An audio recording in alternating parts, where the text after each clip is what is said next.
नमस्कार दोस्तों, मैं पंडित शिव कुमार शास्त्री ज्योतिषाचार्य प्रयागपुर बहराइच अपने YouTube चैनल शास्त्री जी सरल के माध्यम से आज आपको बताऊंगा कि वृष राशि का बृहस्पति और मकर राशि का जो सूर्य चल रहा है, इसके द्वारा जो महाकुंभ आयोजित हुआ है प्रयागराज में, इसमें शाही स्नान कब कब होना है, अमृतकाल का स्नान कब कब होना है और इस स्नान पर्वों में हम प्रयागराज में कौन कौन से अनुष्ठान कर सकते हैं और उनका क्या क्या फ़ायदा होना है, तो ये चीज़ मैं आपको बताऊंगा साथियों।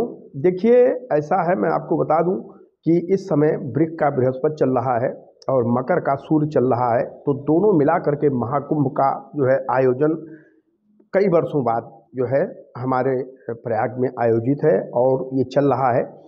और ये जो शाही स्नान है, इसकी परंपरा भी ग्रहों के अनुसार ही होती है और ग्रह बल के अनुसार ही इसको माना जाता है साथियों।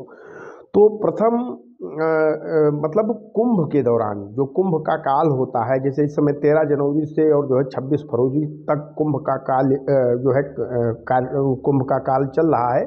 तो ये जो कुंभ का समय है 13 जनवरी से और 26 फरवरी के बीच का, इस बीच में जो पर्व पड़ने वाले हैं, जैसे एक पर्व हमारा निकल गया जो है मकर संक्रांति का, तो ये विशिष्ट पर्व था जो है सूर्य का संक्रांति पर्व था।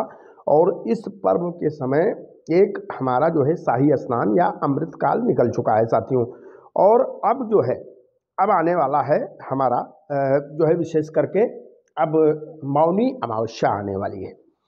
तो मौनी अमावस्या पे हमारा दूसरा शाही स्नान होगा। शाही स्नान या अमृत स्नान, इसको अमृतकाल स्नान भी कहा जा सकता है। इसमें कुछ विशिष्ट मुहूर्त होते हैं।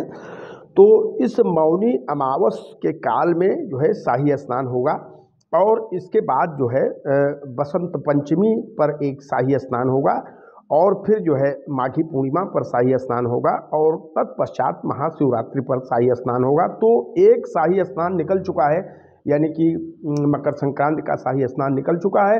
अभी आपको 29 जनवरी को मौनी अमावस्या का जो है स्नान मिल जाएगा। 3 फरवरी 2025 को बसंत पंचमी का स्नान मिल जाएगा। 12 फरवरी 2025 को माघी पूर्णिमा का जो है स्नान मिल जाएगा और 26 फरवरी 2025 को महाशिवरात्रि का अनुष्ठान जो है शाही स्नान मिल जाएगा। तो मैं पहले ये बता दूं आपको कि शाही स्नान है क्या।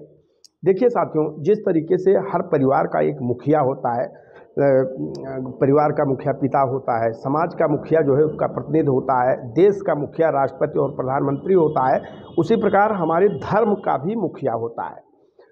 हमारे शंकराचार्य जी ने, आज शंकराचार्य जी ने, पहले ये टीवी नहीं था, रेडियो नहीं था और जो है ये क्या कहते हैं यूट्यूब नहीं था, तो हमारे शंकराचार्यों ने धर्म का जो है धर्म का प्रचार प्रसार करने के लिए अखाड़ों का निर्माण उन्होंने किया। 13 अखाड़े बनाए गए।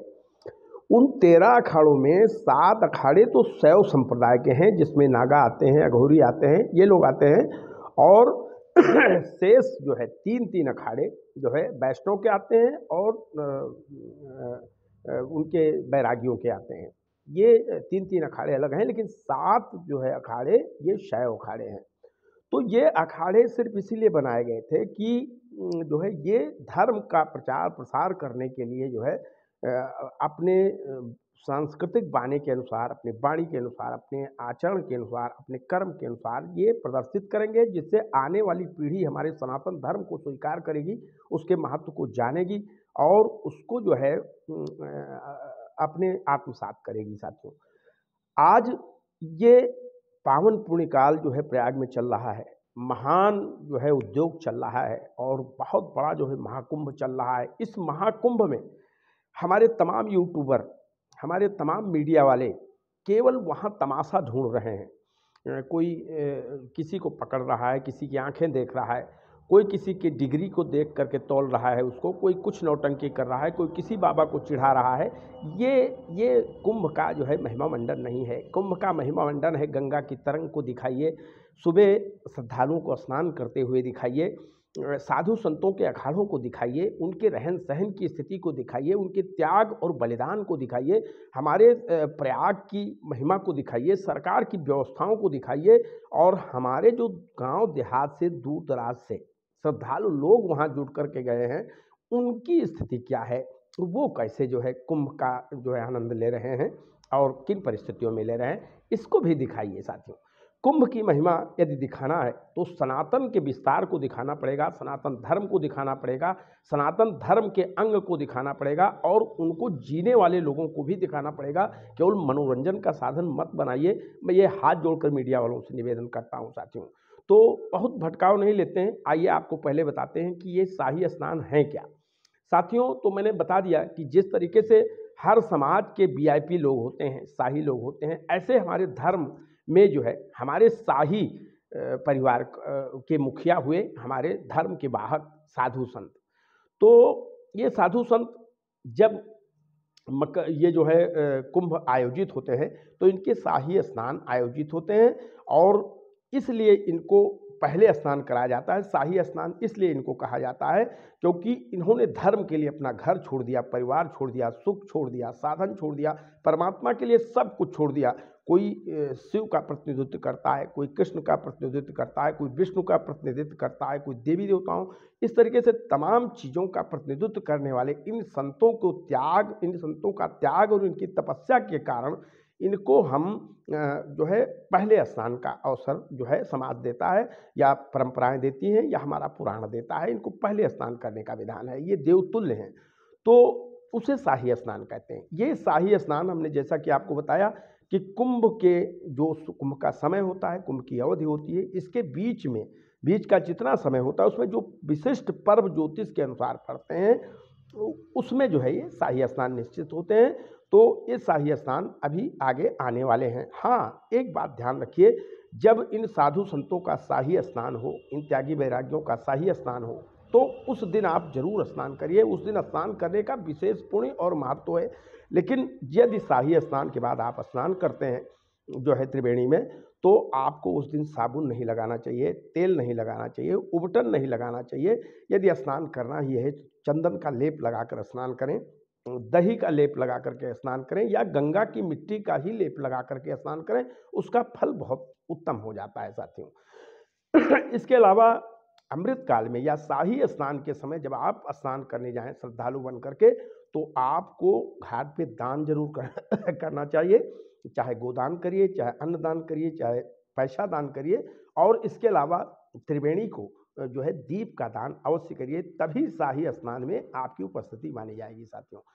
तो ये रहा, हमने आपको कुंभ के शाही स्नानों की मर्यादा बताई और उसकी विशेषताएं बताई। अब आपको मैं बताऊंगा कि इसमें अनुष्ठानिक तौर पर हम क्या कर सकते हैं शाही स्नानों में और कौन सा फायदा प्राप्त कर सकते हैं। साथियों, ये 14 जनवरी का जो है शाही स्नान काल निकल गया। इस स्नान काल में संक्रांति का स्नान काल था। इस स्नान काल में हम ग्रहों की साधना और देवी की साधना को विशिष्ट रूप से जो है वहाँ रह करके कर सकते थे, इसमें सफलता प्राप्त कर सकते थे। अब आ रहा है मौनी अमावस्या जो 29 जनवरी 2025 को है। ये हमारा दूसरा शाही स्नान होगा। इस मौनी अमावस्या में आप क्या कर सकते हैं प्रयाग में, कुंभ में, और किस तरह का फायदा प्राप्त कर सकते हैं। दोस्तों, इस मौनी अमावस्या में आप प्रयाग में जाकर के शाही स्नान में शामिल होइए, और यदि आपके घर में किसी प्रकार का पितृदोष है, काल सर्प दोष है, और जो है किसी प्रकार का देव दोष है या भूमि दोष है या जो है क्या कहते हैं वास्तु दोष है, इस प्रकार के कोई दोष हैं, तो इनका आप अनुष्ठान, इनका निदान, इनका उतारा, इनका मंत्र जप सब कुछ आप करा सकते हैं। यानी पितरों के लिए ये जो अमावस्या आने वाली है, मौनी अमावस्या आने वाली है, जो कि 29 जनवरी को पड़ने वाली है, अगर पितरों से संबंधित कोई भी कार्य, कोई भी अनुष्ठान, कोई भी दान, कोई भी पुण्य प्रयाग में जा करके स्नान करके आप करेंगे तो निसंदेह वो आपके पितरों के लिए कल्याणकारी होगा, और आपके घर से जो है आपका काल सर्प दोष दूर होगा, पितृ दोष दूर होगा और वास्तु दोष दूर होगा साथियों। तो ये 29 तारीख का महत्व है। 29 तारीख को जा करके स्वयं के अलावा अपने पितरों को भी जो है तारने का प्रयत्न करिए, और जो संभव हो वो अनुष्ठान करिए साथियों। तीसरा शाही स्नान 3 फरवरी 2025 को आता है, जब बसंत पंचमी का दिन होता है। देखिए साथियों, बसंत पंचमी का दिन विशेष करके बसंत प्रारंभ होने का एक लक्षण है, और इसमें जो है बसंत पंचमी के दिन विशेष करके काम और रति की पूजा होती है। और इस समय मौसम भी परिवर्तित होने वाला होता है। ज्योतिषीय मत के अनुसार, शास्त्रों के मत के अनुसार और वैदिक मतानुसार यदि देखा जाए तो आप 3 फरवरी 2025 को यदि जाते हैं, स्नान में शामिल होते हैं या कुंभ में शामिल होते हैं, तो आप पति पत्नी अवश्य जाइए, जिससे आपका दाम्पत्य दीर्घायु होगा, निरोग होगा, परस्पर प्रेम रहेगा और सुख वैभव संपदा सब कुछ आपके चरणों में होगी। दाम्पत्य की बृहत स्थिति के लिए और सुखद कामना के लिए और दाम्पत्य में सभी प्रकार के सुखों की वृद्धि के लिए आप जो है 3 फरवरी 2025 को जा करके वहाँ स्नान करिए, भगवती गंगा की पूजा करिए और भोलेनाथ और माता पार्वती की पूजा करिए और सभी तरह के अनुष्ठान आप कर सकते हैं। इस योग में यदि कन्याओं की कुंडली में विशाखा योग है, मांगलिक योग है और या किसी के आपकी कुंडली में कोई ऐसा योग बना हुआ है जिससे आपका दाम्पत्य प्रभावित है, तो इस दाम्पत्य या विवाह नहीं हो रहा है या पत्नी बीमार रह रही है या पति पत्नी का विवाद चल रहा है, झगड़ा चल रहा है, तो इन सभी दोषों के निवारणार्थ आप गंगा के तट पर मंगल गौरी मंत्र का जप करा सकते हैं, कात्यायनी मंत्र का जप करा सकते हैं। ये सब जप मंत्र जो भी हैं आपके दाम्पत्य को दीर्घायु बनाएंगे, सुखद बनाएंगे और दाम्पत्य से संबंधित सभी प्रकार की समस्याओं को दूर करेंगे। साथियों, यद्यपि बहुत फल हैं बसंत पंचमी के स्नान का, लेकिन ज़्यादा विस्तार में वीडियो बड़ा हो जाएगा। अब आइए आपको बताते हैं, 12 फरवरी 2025 को माघी पूर्णिमा पड़ता है। इस माघी पूर्णिमा पर स्नान करने के बाद और अनुष्ठान करने के बाद, पूजा पाठ करने के बाद आपके शरीर के तमाम प्रकार की बाधाएं दूर होती हैं, घर की तमाम प्रकार की बाधाएं दूर होती हैं, आपके यशस्वी योग लागू होता है और सफलताएं प्राप्त होती हैं। हर प्रकार से पूरा जो है जीवन आपका मंगलमय बन जाता है। और ये जो 26 फरवरी 2025 का जो लास्ट मतलब शाही स्नान पड़ता है, इसका विशेष महत्व है। 26 फरवरी 2025 को पढ़ने वाले जो है शाही स्नान में आप शामिल होइए।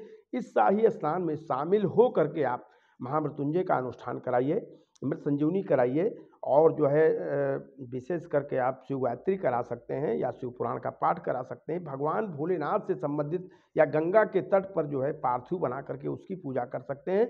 इसको करने से यदि कुंडली में किसी भी प्रकार का अस्थायी रोग या मार्केश की स्थिति बनती है तो आपकी समाप्त हो जाएगी। साथियों, तो विशेष करके रोग दोष निवारण के लिए आप जो है 26 फरवरी 2025 महाशिवरात्रि के दिन भगवती गंगा का स्नान करिए, शाही स्नान का आनंद लीजिए, कुंभ का आनंद लीजिए, लेकिन भगवान भोलेनाथ के नाम पर दान पुण्य और उनके नाम का मंत्रानुष्ठान अपने शरीर और परिवार को सुखी रखने के लिए, स्वस्थ रखने के लिए अवश्य कराइए। साथियों, तो इस तरीके से आपको पूर्ण फल प्राप्त हो जाएगा।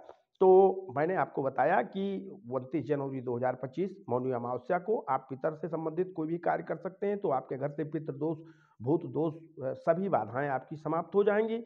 और 3 फरवरी 2025 को बसंत पंचमी के दिन पति पत्नी सहित जा करके आप पूजा करें तो आपका दाम्पत्य दीर्घायु, सुखद और निरोग होगा। साथियों, यदि आपका शादी विवाह नहीं होता है, आप स्त्री हैं या पुरुष हैं, तो आप जो है गंगा के तट पर जा करके अपने पंडित को द्वारा या स्वयं के द्वारा कात्यायनी मंत्र का जप कर सकते हैं, तो उससे भी या मंगल गौरी का अनुष्ठान कर सकते हैं, तो उससे आपके दाम्पत्य को सुखमय स्थिति प्राप्त होगी। 12 फरवरी 2025 माघी पूर्णिमा को यश चाहने वाले, धन चाहने वाले जो है और सभी प्रकार के विजय चाहने वाले, सभी प्रकार की कामनाओं की सिद्धि प्राप्त करने वाले यदि जो है कुंभ स्नान में शामिल होकर के और किसी भी प्रकार का अनुष्ठान करेंगे तो उन्हें हर तरह का फल प्राप्त होगा। साथियों, लेकिन 26 फरवरी 2025 का जो शाही स्नान है, उस दिन महाशिवरात्रि पड़ती है।